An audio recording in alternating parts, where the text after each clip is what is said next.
Tidak semua orang yang masuk ke tempat ini mengalami hal yang sama. Ada yang keluar sambil tertawa, ada yang keluar sambil gemetar, dan ada yang tidak pernah keluar sama sekali. Padahal mereka masuk bersama, di waktu yang sama, melalui pintu yang sama. Tempat ini tidak runtuh, tidak terbakar, tidak berdarah. Tapi entah kenapa, selalu ada satu orang yang tidak kembali. Dan anehnya, tak pernah ada perlawanan, tidak ada teriakan, tidak ada suara minta tolong. Seolah tempat ini tidak menyerang, melainkan memilih. Jika kamu berpikir semua ini hanya kebetulan, dengarkan arsip malam ini sampai selesai. Karena setelah ini, kamu mungkin akan bertanya dalam hati, kalau kamu yang masuk ke sana, apakah kamu termasuk yang boleh pulang? Kalau kamu sedang sendirian sekarang, pastikan pintu terkunci dan lampu tidak sepenuhnya mati. Karena malam ini, kita akan membuka arsip tentang sebuah tempat yang seharusnya tidak pernah didatangi dengan niat apapun. Ini bukan cerita karangan. Ini bukan pula kisah untuk menakut-nakuti. Semua yang akan kamu dengar adalah potongan laporan, kesaksian, dan cerita yang selama bertahan-tahan hanya disimpan sebagai arsip. Selamat datang di Arsip Horor. Tempat ini pada awalnya tidak pernah dicurigai apapun. Dalam arsip lama, peta wilayah mencatatnya sebagai fasilitas umum biasa yang setiap hari dilewati warga tanpa rasa takut. Anak-anak pernah bermain di sekitarnya. Pedagang sempat mangkal di depan gerbangnya. Tidak ada aura gelap, tidak ada cerita turun-temurun. Tempat ini hidup normal seperti bangunan lain pada umumnya. Semua berubah bukan karena satu kejadian besar, melainkan karena satu laporan kecil yang terlalu cepat dilupakan. Seorang pengunjung dilaporkan tidak pernah keluar setelah masuk sendirian. Laporan itu ditutup sebagai kesalahan pencatatan. Namun dari situlah arsip ini diam-diam dimulai. Beberapa bulan setelah kejadian pertama, laporan serupa muncul lagi. Kali ini tidak bisa diabaikan karena saksi lebih dari satu. Orang-orang yang masuk bersama keluar dengan jumlah yang tidak sama. Mereka kebingungan karena merasa tidak meninggalkan siapapun di dalam.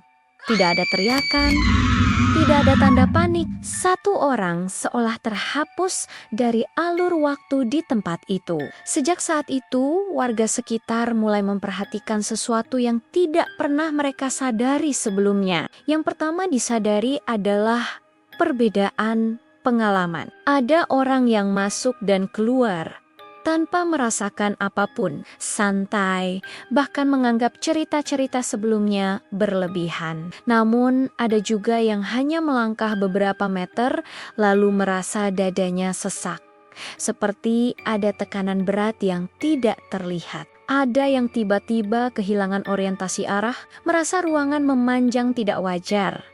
Dan waktu berjalan lebih lambat dari seharusnya. Salah satu kesaksian paling sering dicatat datang dari seorang pria yang mengaku masuk tanpa rasa takut. Ia hanya ingin membuktikan bahwa tempat itu tidak seburuk cerita orang. Ketika masuk, ia tidak melihat apapun selain bangunan kosong. Namun ketika ia keluar, temannya yang ikut bersamanya terlihat pucat dan gemetar. Teman itu bersumpah melihat seseorang berdiri diam di sudut ruangan, menghadap langsung ke arahnya. Tidak bergerak, tidak bersuara. Hanya berdiri seolah menunggu sesuatu. Yang lebih aneh, pria pertama tidak melihat apapun di titik yang sama. Perbedaan pengalaman inilah yang membuat tempat ini tidak bisa diklasifikasikan sebagai lokasi angker biasa. Karena biasanya gangguan terjadi merata, ada suara, ada penampakan yang bisa dirasakan semua orang. Namun di sini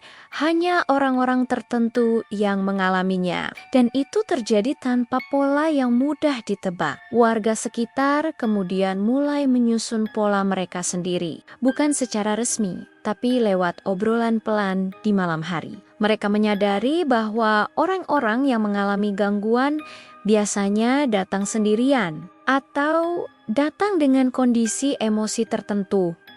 Ada yang sedang marah, ada yang sedang patah semangat, ada yang datang dengan niat menantang, meremehkan, atau membuktikan keberanian. Tempat ini seolah merespons kondisi batin manusia, bukan kehadiran fisiknya. Ada satu pintu yang selalu disebut dalam arsip warga. Pintu itu tidak berbeda secara bentuk, tidak terkunci, dan tidak diberi tanda apapun. Namun mereka yang melewatinya sering merasa seolah melangkah ke ruang yang salah. Beberapa orang menggambarkannya seperti masuk ke ruangan yang menelan suara. Napas terdengar terlalu keras.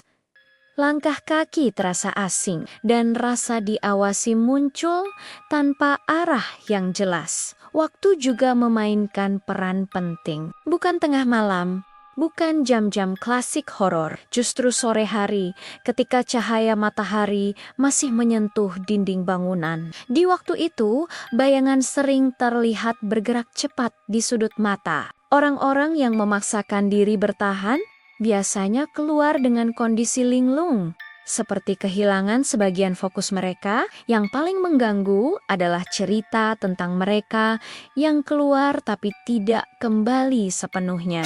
Orang-orang ini secara fisik selamat, namun secara mental berubah drastis. Ada yang menjadi sangat pendiam, ada yang tidak lagi mau mendatangi tempat ramai. Ada pula yang sering terbangun malam hari dengan rasa panik tanpa sebab. Mereka semua memiliki satu kesamaan. Mereka menolak menceritakan detail pengalaman mereka di dalam, seolah ada sesuatu yang tidak boleh diucapkan.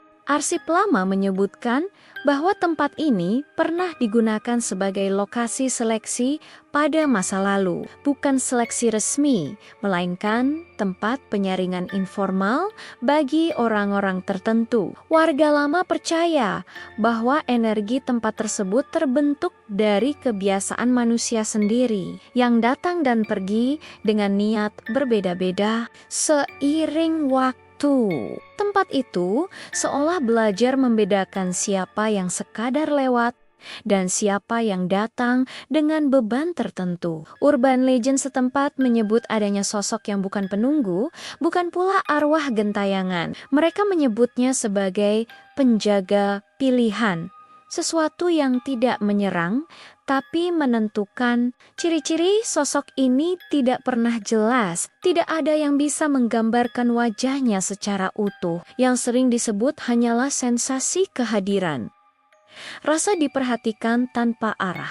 Perasaan bahwa keputusan sudah dibuat bahkan sebelum seseorang melangkah masuk. Pantangan pun mulai terbentuk dengan sendirinya. Jangan masuk sendirian, jangan datang dengan niat menantang. Dan yang paling sering diingatkan, jangan pernah menoleh ke belakang saat mendengar namamu dipanggil. Klimaks arsip ini terjadi beberapa tahun lalu. Sebuah rombongan kecil masuk untuk dokumentasi. Mereka berlima, semua membawa kamera dan alat komunikasi. Mereka masuk sore hari dan berencana keluar sebelum gelap. Total waktu di dalam tidak lebih dari 40 menit. Namun ketika mereka keluar, hanya 4 orang yang muncul di depan gerbang. Pada awalnya mereka mengira temannya masih di dalam. Mereka memanggil, namun tidak ada jawaban. Pemeriksaan ulang dilakukan, namun tidak ditemukan siapapun. Rekaman kamera menunjukkan sesuatu yang lebih mengganggu. Dalam salah satu video, terlihat anggota yang hilang berjalan sendiri menuju pintu yang tidak pernah mereka rencanakan untuk dilewati. Sebelum videonya terputus, terdengar satu kalimat lirih, seolah berbicara pada seseorang yang tidak terlihat. "Aku ikut." Setelah kejadian itu, tempat tersebut banner-banner ditutup, tidak resmi, tanpa papan peringatan. Namun warga sekitar tahu bahwa tempat itu tidak perlu pagar atau rantai untuk melindungi dirinya sendiri.